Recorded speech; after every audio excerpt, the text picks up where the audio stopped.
ఈరోజు గంగవాయిల కూర పప్పు చేద్దామని డిసైడ్ అయ్యాను. చూడడానికి చాలా బాగుంది కదండీ! ఈ గంగవాయిల కూర మా బాల్కనీ గార్డెన్‌లో దానంతట అదే ఎలా పుట్టిందో తెలీదండి.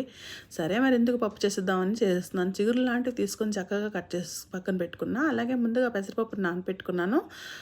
పెసరపప్పు నానపెట్టిన వాటర్‌తోనే చక్కగా ఈ గంగవాయిల కూరను కూడా యాడ్ చేసేసుకున్నాను. దీనిలో పచ్చిమిర్చి, ఉల్లిపాయ ముక్కలు, అలాగే పసుపు, ఉప్పు, కొంచెం ఆయిల్ కూడా యాడ్ చేసేసుకున్నాం.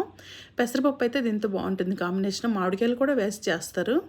అయితే నేనైతే ఈరోజు ఈ రెండింటినే తీసుకున్నాను. కొంచెం ఆయిల్ యాడ్ చేసి ఉడకబెట్టేసుకుందాం. బాగా ఉడికిన తర్వాత దీన్ని పోపు పెట్టుకోవడమే. ఉడికిపోయింది చూసారా చక్కగా.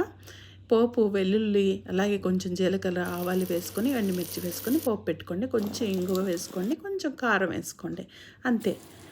ఇంకా తిరగమాత పెట్టుకుంటున్నాం. దీన్ని వేడి వేడి అన్నంలో కొంచెం ఆవకాయ వేసుకొని, కొంచెం నెయ్యి వేసుకొని తింటే సూపర్ ఉంటుంది.